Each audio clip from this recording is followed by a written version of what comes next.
From KUNC and the NPR network, this is In The NoCo. I'm Erin O'Toole. Gardening takes work. You prepare the soil and choose what to plant and lay out a design. Then once things start to grow, there's all that weeding and pruning and manicuring, most of which is trickier in Colorado's weird soil and climate.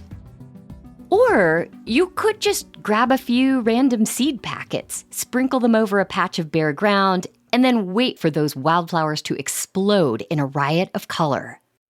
That's the idea behind a new trend that's taking over social media. Here's a clip from a user called the Gingham Gardener.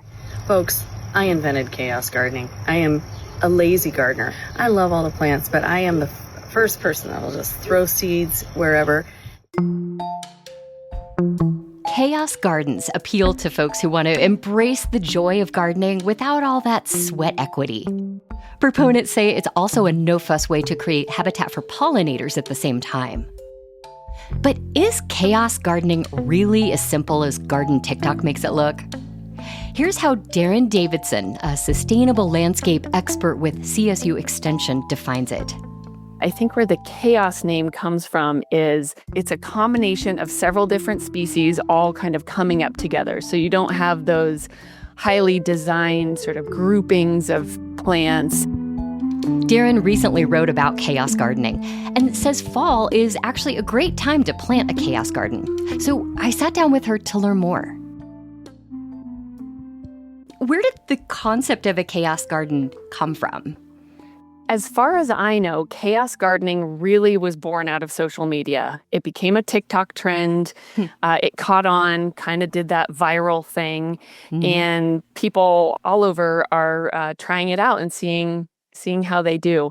I will say the idea of what they're actually doing on the ground is not new.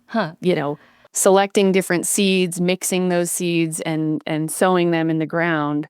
That's not a new practice, but I think the concept of chaos and taking some of the pressure out of gardening, I think that's what's catching on, and that's really what the trend is about. How much is chaos gardening right now driven by novice gardeners? My take is that it's quite driven by novice gardeners, which I think is great because I love a new entry point into gardening, getting people, putting their hands in the ground and experimenting with plants is fantastic. Absolutely. I have also seen some more experienced gardeners, replying or responding to the trend saying, I've been doing this for years and I love it and I'm so glad other people are discovering it. So nice. Like I said, it's the actual practice isn't new, but this sort of framing of it as chaos gardening is what's new and fun about it.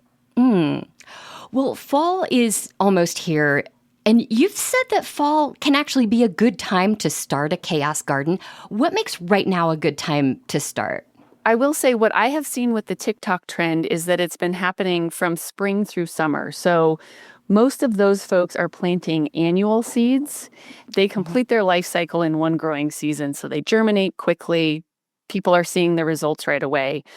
But we have this whole other category of plants that are biennials and perennials, and those often need to have a bit of time where they actually go through the winter frost or freeze, and they need that to germinate.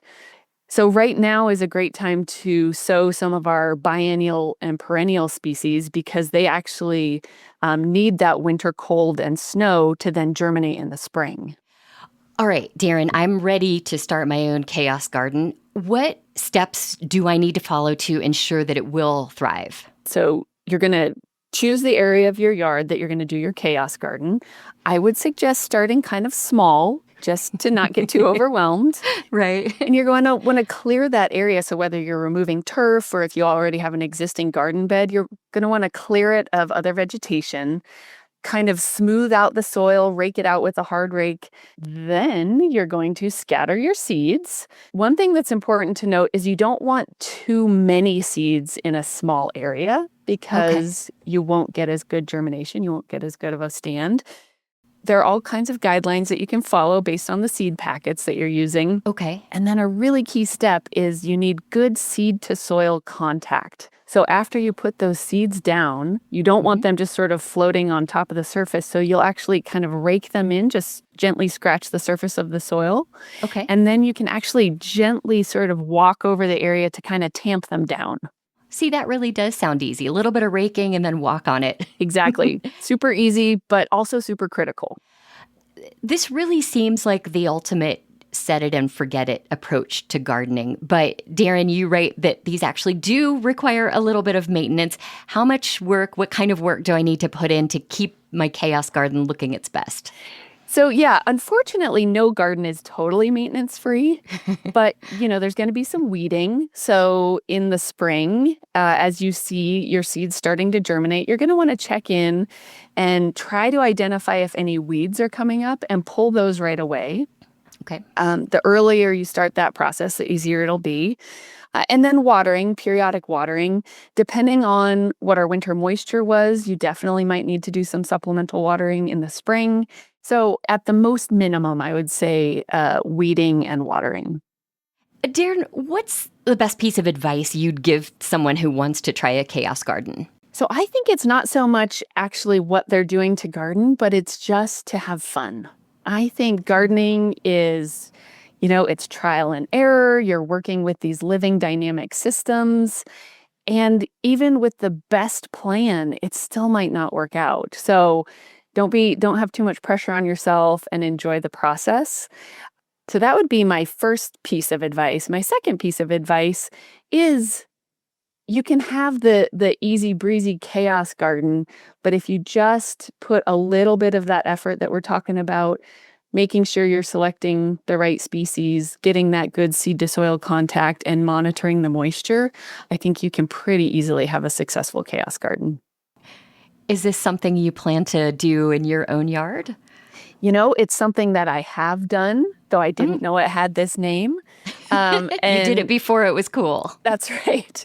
And I think, it's definitely something that I'll do again. I think the visual of sort of that naturalistic wildflower garden is really beautiful. And if you have the right space for it, then I think it's an excellent practice. One thing I want to note is that if you do have a successful chaos garden, from year to year, it's going to look different. And I think that's part of that chaos piece. You're not planting plants in specific areas. Annuals are going to set seed and drop their flowers. And so new plants are going to come up in different spots. Biennials are going to bloom every other year. And so you might not see them the first year, but then the second year you will. And then the same with perennials. They might not show up the first year, but they'll bloom subsequent years. So I think that's another fun piece of it, is that it's sort of this ever-changing color palette. Darren Davidson is a sustainable landscape specialist with CSU Extension. We'll include a link to her recent article and some of her recommendations for what to plant in your own chaos garden in our show notes and at kunc.org. We'll also share our recent conversation with Erin about how state law is on your side when it comes to making your yard more sustainable. That's it today for In The NoCo. I'm Erin O'Toole. Thanks so much for listening.